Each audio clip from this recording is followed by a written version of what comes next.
to Raising Digital Citizens 4 out of 5, where we talk about all kinds of things related to being a parent in this increasingly digitalized world, a world that probably isn't made with our kids in mind first and foremost. And we want to talk about this in a light way. My name is Søren. This is Jessica. Hello. Hello. Hello. My wife and business partner, and can I reveal that you're also the mother of our 2 children? If you must. Yeah, Yes. I did it. Sebastian and Sophia. Anyway, we have some questions from you guys, and thanks for that. First, I would like to say last episode we talked about screen time and how much screen time was too much, or what was the question again? We had a question about how to balance screen time. And about screen time in general, and we talked about a chart that we had our son make. We asked him to make a description of what he used, how he used his day, what time he spent on various things, so that he could sort of decide himself how much time he spent on certain things. Yeah, can I frame this a little bit differently? Sure. The question really started with him wanting an app that I don't know how, but he probably had a sensation that we were not gonna say yes to this. And since our philosophy is a little bit about entering in a dialogue and not being very strict and impose a lot of unnecessary boundaries and limits, we used this opportunity because he really wanted this app and it wasn't a big deal, to say, well, why don't you see where you can fit this in your day, because you have a lot of things going on, and we are a little bit worried that you spend too much time on certain things, like certain games. So what we did was to just have. This is not very scientific, so it's not like we won't put this in the episode notes. But basically, it's a list of all the things that he is doing. So there's everything from his sports to some of the games he's playing, to homework, to being with friends outside, helping at home, stuff like that. And he put down how many hours he would use in total Monday, Friday, and in the weekend. So he had that little distinction. He summed them up. And what was interesting, and then he put in this new app that he wanted into this. But the very cool thing for us, I think, and the reason why we're talking about it, is that his total hours came to be a lot less than we would have put it. Right? Yeah. So he gave himself less time on the screens and on the app than we would have. And I think just this process of him having to really think about what he was using, really think about how he was using his time, created so much more awareness for him, so that he even told us later he was like, wow, he's so much more mindful about what he was using his time on. So I would say, yes, our approach is very much about sort of empowering children to be more aware and to know about their own use, I would say, themselves. Actually, later that evening, he said he himself had withdrawn from his iPad, because he said, I want to save some time. So this whole thing made him very aware that time is flying if you don't look out for it. Yeah, and maybe I think it also helps focus on what are the other things that you're doing outside of screen, which is really important. What sports, instrument, these kinds of things, to help also focus on that this is something that that we're not just imposing, go out and get off your screen, but that they become more aware of having options in their day. So I think any sort of agreement like that is very good, but I think what we're saying as well is that don't have it top down, involve your child in this, and make them take some of the decisions. And I think you'll be surprised how they aren't very good at estimating the time they spend, and that's a good lesson in itself. I think the more you can foster responsibility in them, the better long term. Yeah. Okay, another question. So this one's for you, I think. My son is addicted to screens. What do I do? Well, I guess it's a follow-up from our last episode where we talked a lot about screen balance and what have you. And what do you do? I mean, I can do I can probably start with a very real example. I don't know if you remember, but I think our son probably 3 or 4 years, was a little bit addicted himself. Yeah, I think so.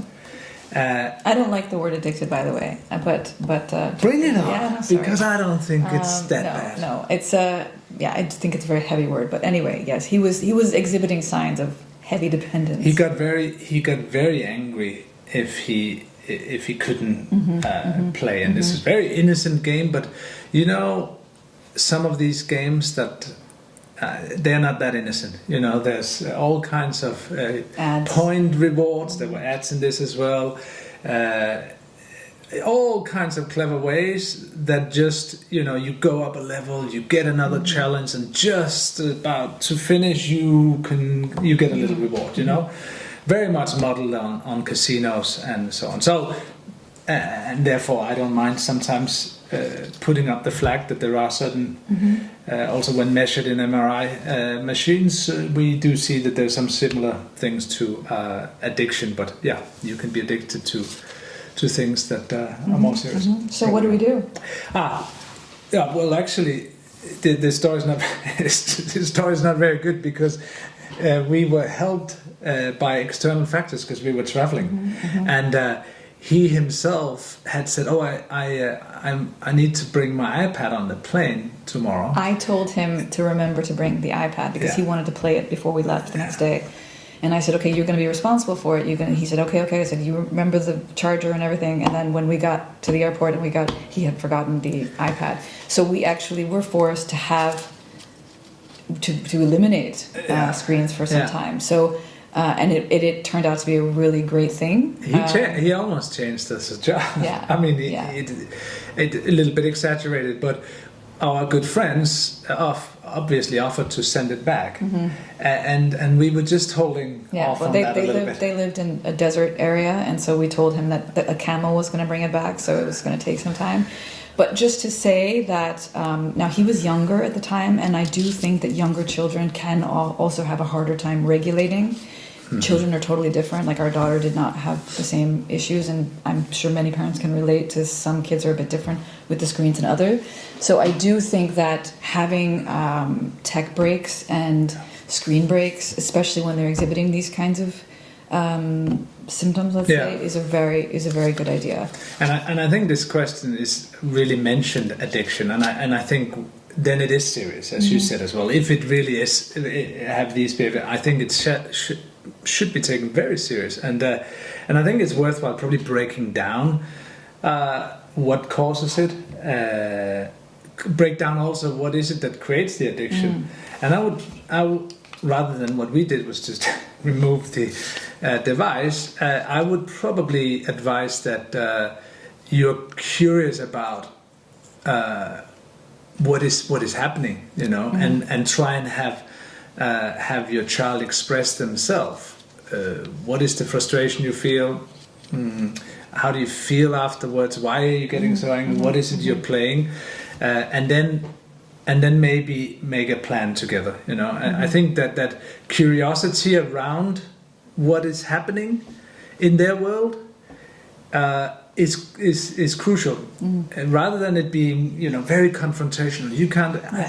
But I also think if you are going to like help them get more balance with this, then it's really important to be prepared and have other options. So like I remember we had a lot of art supplies, you know, with like balls. Like have some backup plans that are, you know, go camping, go outside, go, you know, do other things so that it also helps create that balance. And that also means, which is sometimes hard for many parents to put our own phones down and engage ourselves in some of these offline activities is super important. Just want to be the devil's advocate here because, and you said it's not addiction, but when you see some of these signs, it is not easy, and it's not. You can't just say, okay, and not everybody can just go camping the next day. So I think. But then it comes back to quality, not quantity, because like one of my favorite psychologists, Peter Gray, is he talks about when he was a child, nobody said he had a fishing addiction because he fished for hours and hours and hours on end because he loved fishing so much. I know it's not exactly the same comparison, but this is also, I think, if your child is like, our son just got into like kind of online architecture and Yeah. building. I'm not even sure what was that it was called. I don't know what it's called, but it was very creative. Okay, Very it was nice, very creative, very cool. Our daughter, for a time, was really into making online movies or making, different creative stuff. So I think it's also quality versus quantity. Yeah, and I think in that plan, because it's a stepping down from an addiction. You need a little plan, and in that plan, I think before you take things away, I think you should add things. So before you subtract, you should add stuff. So different, better things to do online, or even better things to do outside, things to do with friends. And it will always they will always listen to you more when you show interest in their world. So that means sometimes playing a game with them, getting involved in their online life. The closer you are to them, the easier it is to take those steps. So it's not just so abrupt. Yeah. Right. Okay, another one? I don't know. Do you want to have one now? Okay, what is that one? Take this one. How do I talk to my child about dangers online? Okay, well, I think there's a lot of different dangers you can encounter online, and we have addressed quite a lot of them in our kit here. I think the most important thing is to be aware that we do have to talk to them about it. Just like any danger, it's like research shows clearly across the board that the more you're able to have a relationship around it or make sure it's not taboo, the better they'll feel about coming to you, the more safe they will feel. And I have to say that for some of the cards that are in here, some of the topics which deal with things that our kids do encounter, we know this from all the research and all the studies. And so one of the most important things is to, I think, prepare yourself for some of these conversations.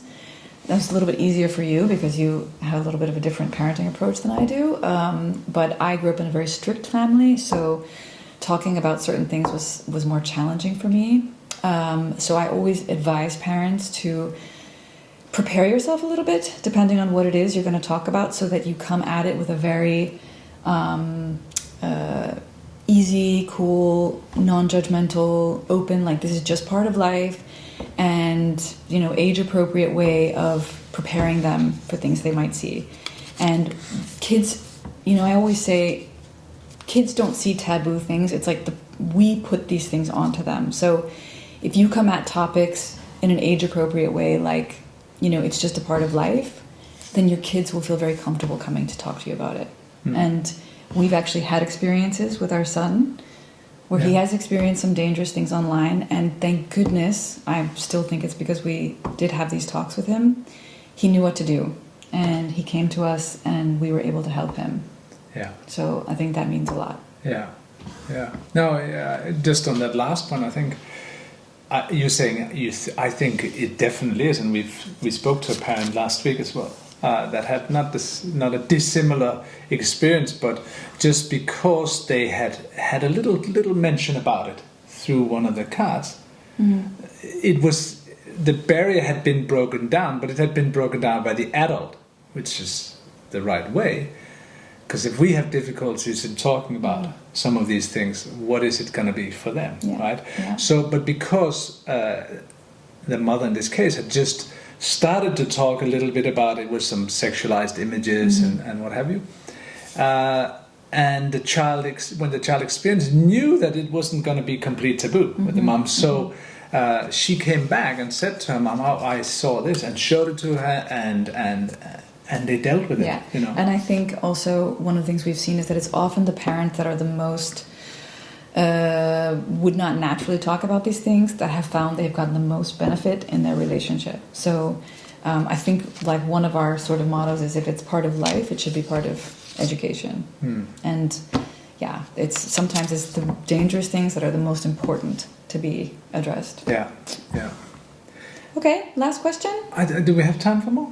I don't know. Do we? I mean, I don't know. I don't know what the timing is now. I don't know either. Time flies in good company. Yes. We do have time. Let's pick one last one here. How do I build trust with my child? How do I build trust with my child? Well, I guess we mentioned a little bit about it today, but also in other So let's get it from another angle. A lot of it we've said now. You know, the more you talk about these things, the more you are preparing yourself, and that is an exercise in trust. I find sometimes it's very useful to think of trust as something you build over time. Trust you can't just build with one action. You can ruin it with one action, but you can't build it with one. So as you develop with your child and you as a parent, you have many moments to show that you are trustworthy and you are there for them in all aspects of life. But it's often just one thing to erode that trust, and so being completely not understanding their world, I think, is a way to break that trust. Yeah, yep. And it erodes trust. It erodes trust if you suddenly distance yourself from their world, or are too judgmental or too dismissive. Yeah. Sorry, can I interject? You already did. Okay. I'm just going to pick this up. No, I think one of the you things... You better pick it up real good. I think one of the things that helps is definitely playing with them in the digital world. There's a lot of research that shows that play online and play offline have very similar benefits, which we don't ever hear about because fear is the dominating factor. But we've both found with our kids that when you take the time, like with our daughter, I started playing word games with her. I started playing some games that were popular with her at that time and when she was a little bit younger.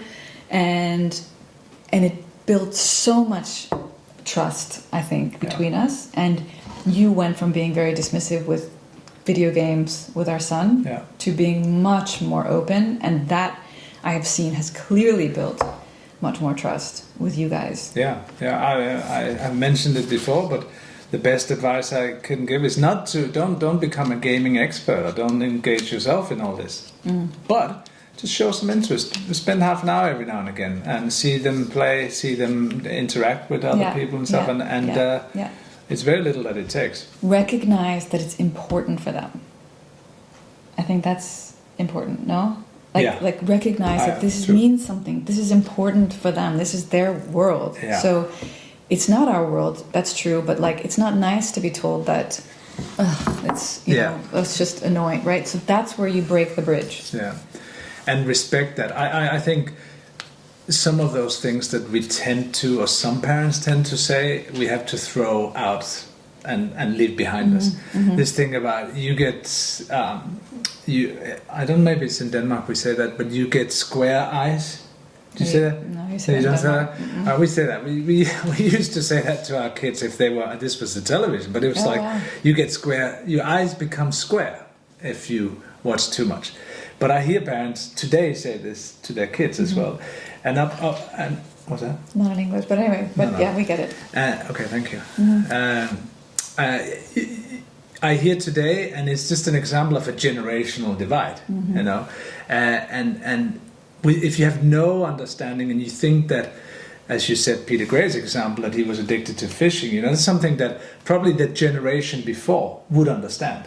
You know, fishing has been around, but what hasn't been around in our generation is AI chatbots, social media, extremely addictive games, and the like. So if we don't show any interest to it, we're going to be these the dinosaur parents throwing away some old Norse stupidity of comments every now and again, and that doesn't build trust for sure. No, and the last thing I would say about building trust, and then we'll finish. But she needs the last word. Sorry, no. The last thing I would say is that it's also so you build trust a lot by acknowledging their world and being involved in their world, and also doing things in the real world. So taking those weekend trips together, or planning those special traditions with once a week, or going for ice cream, or whatever it is, but really taking the time to also tradition is the wrong word, but maybe having some kinds of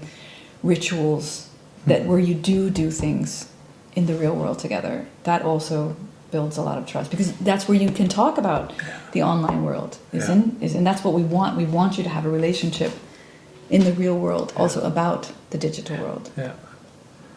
And that was the second from last answer today, because I just want to add one. No.